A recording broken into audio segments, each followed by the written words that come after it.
열왕기하 4장의 말씀으로 계속 은혜를 나누겠습니다. 자, 수넴 여인, 참으로 귀한 여인이죠.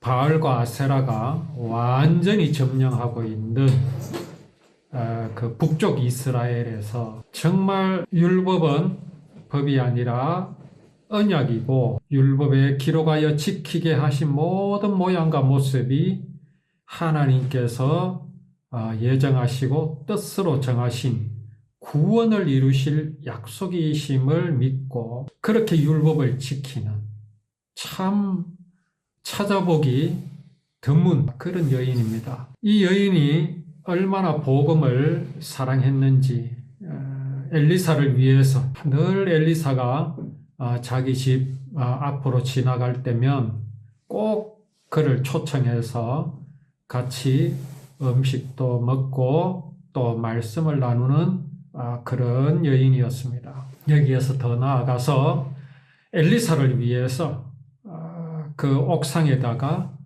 작은 집을 하나 마련해서 거기에다가 침대와 등잔불도 이제 마련해서 엘리사가 거기에서 쉬며 기도할 수 있는 그런 공간도 마련해 준 그런 여인이었습니다. 그런 여인이었지만은 그에게 한 가지 빠진 것이 있었지요. 그것이 자식이 없었다는 것입니다. 이에 여인이 그것을 요구하지 않았지만 엘리사가 그것을 알고 그 가정에 참 아들을 하나님께서 허락해 주셨습니다. 자, 그런데 그 아들이 어떻게 되었습니까? 죽었습니다. 차라리 없을 때보다 못한 그런 경우가 되어버렸죠. 그러나 여인은 참 흔들림이 없는 그런 모습을 보였습니다. 그러면서도 엘리사를 찾아가서 참 엘리사의 그 발을 부여잡고 그러한 모습을 보면 그 아들을 향한 그 여인의 마음을 우리는 또 볼 수가 있습니다. 자, 그렇게 엘리사는 여인의 집으로 가서 여인이 그 엘리사가 머무는 그 방에다가 아이를 침대에 눕혀놓고 문을 닫았지요. 그곳으로 엘리사가 가서 역시 문을 닫고 아이 위에 눈과 눈, 코와 코, 입과 입 그렇게 포개어 이제 엎드려서 아이를 살려냈습니다. 그야말로 하나님께서 우리 인생을 창조하시던, 사람을 창조하시고 생명을 주시던 바로 그 모습을 우리는 연상할 수 있었습니다. 엘리사의 형상이 아이의 형상에 이렇게 맞닿았지요. 우리는 하나님의 형상입니다. 얼마나 귀한 존재인지 우리는 분명히 알아야 합니다. 이제 그렇게 엘리사가 수넴 여인의 아들을 살려 주었습니다. 자, 이제 또 엘리사가 또 한 가지 이적을 일으키게 됩니다. 그때 이스라엘에 또 흉년이 들었습니다. 흉년이 들었는데 가뭄이 들었습니다. 지금 엘리사에게는 몇 명이나 되는지 모르겠지만 그를 따르는 제자들이 있었습니다. 그래서 엘리사가 자기 종에게 말했습니다. 불 위에다가 큰 솥을 올려놓고 국을 끓이라. 그렇게 명령을 했습니다. 그때 그 가운데 한 사람이 이제 들로 나가서 그 등쿨 식물에서 나는 그 들에서 나는 참외겠죠. 이것을 갖고 와서 국을 끓이고 있는데 거기 뭐 어떤 데는 왜라고 되어 있고 어떤 데는 또 박이라고 되어 있고 이제 그런데 그 이제 등굴 그 박을 따가 와가지고 국에다가 썰어 넣었습니다. 자, 여기까지는 아무 문제가 없는 것 같죠. 그런데 여기 좀 문제가 있습니다. 그게 무슨 얘기냐 하면요, 율법에서는 이제 정한 동물과 부정한 동물이 있습니다.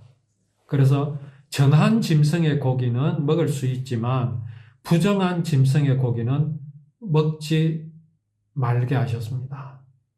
자, 정한 짐승의 특징은 어떠냐? 발굽이 갈라져 있어야 합니다. 소나 돼지가 그렇지요? 발굽이 갈라져 있습니다. 말은 발굽이 갈라지지 않았지요. 뭐 토끼나 개 이런 것들은 발굽이 아니잖아요. 그 다음에 되새김질을 해야 합니다. 되새김질. 자, 그러면 토끼도 되새김질을 합니다. 그러나 발굽이 갈라지지는 않았죠. 돼지는 발굽은 갈라졌지만 되새김질을 하지 않습니다.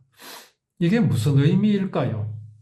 하나님은 왜 이렇게 정한 짐승과 부정한 짐승을 구별해서 그 고기를 먹을 수 있는 것과 먹지 못하게 하셨고 정한 짐승이다, 부정한 짐승이다라고 구별을 하셨을까요? 굽이 갈라졌다라는 것은 구별된 삶을 보여주십니다. 하나님은 구별을 굉장히 중요하게 말씀하십니다. 옷을 지어 입을 때도요, 양털과 면을 섞어서 짜지 못하게 하셨습니다. 혼방이라는 섬유가 있죠.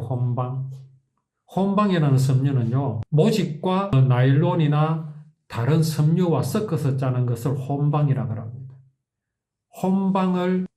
혼방이라는 그 섬유를 만들지 말고 그것으로 옷을 해서 입지 말라. 구별되어야 된다. 또 물고기도요, 먹을 수 있는 정한 물고기가 있고 부정한 물고기가 있습니다. 그것을 구별하는 것은 비늘이 있느냐 없느냐를 구별합니다. 비늘이라는 것은 이제 물과 물고기의 몸을 차단하는 역할을 하죠. 막아주는 역할을 합니다. 구별된다는 뜻이죠. 근데 뱀장어나 미꾸라지나 메기나 비늘이 없습니다. 구별된 삶을 보여주십니다. 그리고 이제 식물이 있습니다. 식물은 하나님께서 부정하다고 말씀하신 게 어떤 것이 있느냐? 부추와 마늘, 그 다음에 덩쿨식물입니다. 덩쿨식물은 하늘로 뻗어 자라는 것이 아니고 어떻습니까? 땅으로 뻗어서 퍼지지요. 철저하게 이제 땅에 붙어 사는 그런 삶을 보여주십니다. 그런 삶을 살지 말아라, 이런 말씀입니다. 그런 것들을 이제 이스라엘 백성들이 기억하면서 살아가게 하시기 위해서 이렇게 정한 것과 부정한 것을 나누어서 그렇게 보여주십니다. 그런데 여기 이제 박을 따왔습니다. 어느 곳에는 외라고도 되어 있는데 어쨌든 두 가지 다가 뭡니까? 덩쿨식물이죠. 율법으로는 부정한 식물입니다. 이거를 엘리사의 제자가 따왔다는 것은 엘리사의 제자의 마음속에 율법이라는 것이 과연 있었느냐 하는 것을 볼 수가 있습니다. 그 마음속에 여호와의 율법이 정말로 정확하게 자리 잡고 있었다면 이런 덩쿨식물에서 난 열매를 따오지 않았겠죠. 그런데 이 제자는 그것을 따와서 어디에다가 넣었습니까? 그 국솥에다가 그것을 썰어서 넣었습니다. 제자들은 그것이 어떤 열매인지도 정확하게 알지 못합니다. 그래서 사람들이 그 국을 떠서 먹었습니다. 어떤 일이 일어났습니까? 여기에 독이 있었습니다. 그래서 사람이 외쳤죠. 여기에 독이 있습니다. 그래서 그들은 그것을 더 이상 먹을 수 없게 되었습니다. 그때 엘리사가 무슨 명령을 합니까? 밀가루를 가져오라. 밀가루를 가져와서 국에다가 넣었더니 국 안에 독이 없어졌습니다. 참 황당한 이야기지요. 이게 무슨 의미가 있습니까? 하나님은 이 사건을 통해서 우리에게 무엇을 보여주시려고 하십니까? 엘리사의 신통함입니까? 그렇지 않습니다. 엘리사가 엘리야가 성천할 때에 엘리야를 따르면서 구한 것이 있었지요. 선생님의 능력에 갑절을 받기를 원하나이다 라고 했습니다. 여기 이제 엘리야가 떠난 이후로 하나님께서 엘리사를 통하여서 일을 하셨습니다.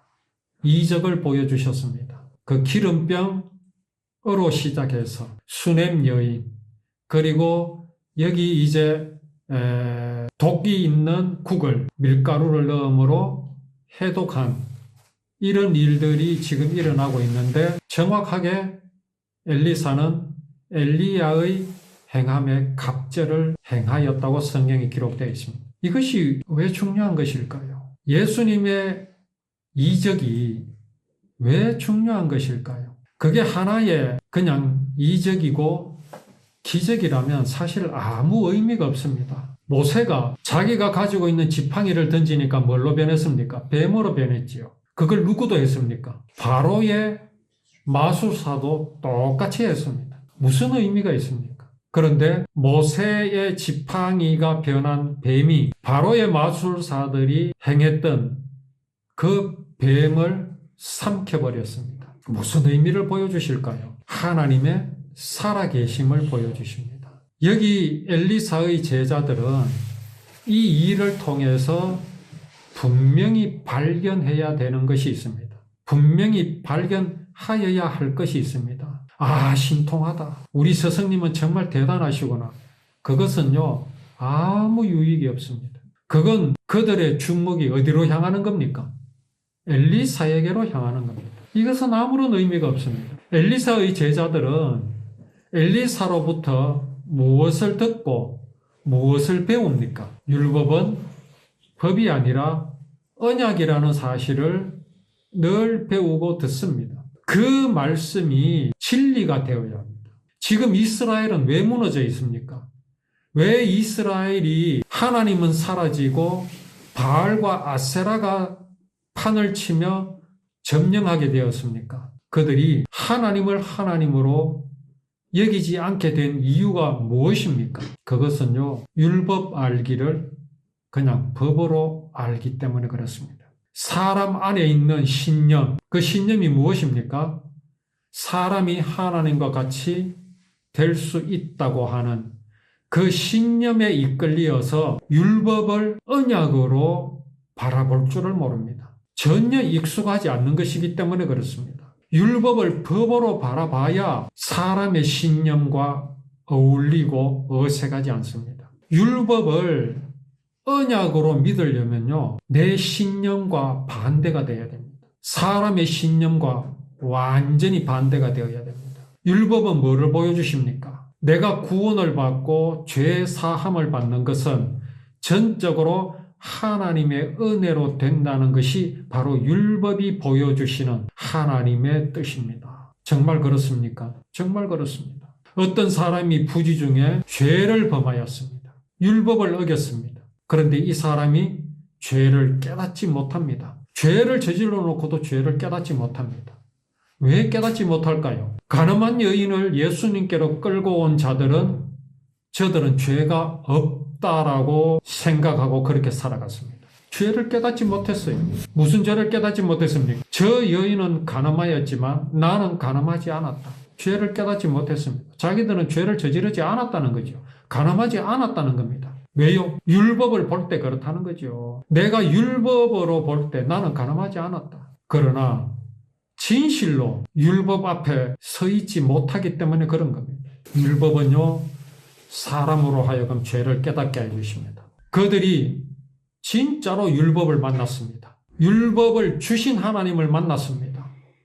누굽니까? 예수 그리스도십니다. 예수님 뭐라고 말씀하십니까? 가늠하지 말라 하였던 것을 너희가 들었으나 나는 너희에게 이르노니 음욕을 품고 여자를 보는 자마다 이미 가늠하였고 살인하지 말라 하는 것을 너희가 들었으나 내가 너희에게 이르노니 형제를 미워하는 자마다 이미 살인하였고 어떻게 사람이 죄를 깨닫지 않을 수 있겠습니까? 율법은 그렇게 죄를 깨닫게 하십니다. 죄를 깨닫게만 하고 율법은 그칩니까?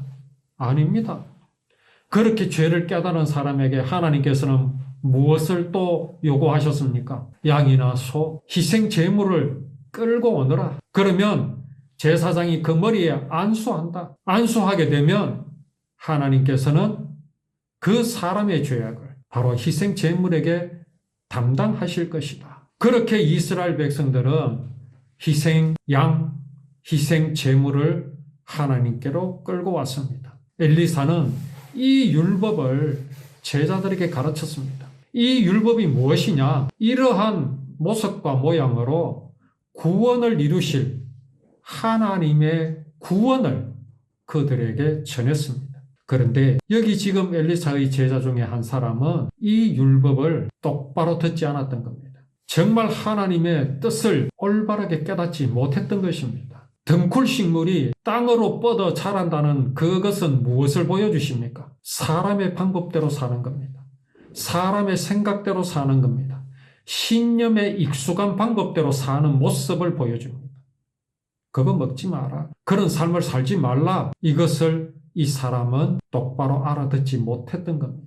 진실로 우리가 율법이 언약인 것을 철저하게 알고 나의 신념에 익숙한 대로 살며 율법을 바라보는 것이 아니라 정말 하나님의 은혜, 사람은 결코 사람의 능력이나 사람의 노력으로 하나님의 의에 이를 수 없다는 사실을 진실로 우리가 마음에 깨닫고 또 믿음으로 우리 마음에 간직하여야 합니다. 정말 하나님을 기쁘시게 하는 삶은 온전히 하나님의 은혜를 누리는, 나를 의롭게 하여 주시는 하나님의 사랑을 누리는 우리의 믿음이 되기 위해 우리가 더욱 하나님의 말씀을 읽으며 들으며 배우는 일에 우리의 마음을 다하여야 할 것입니다.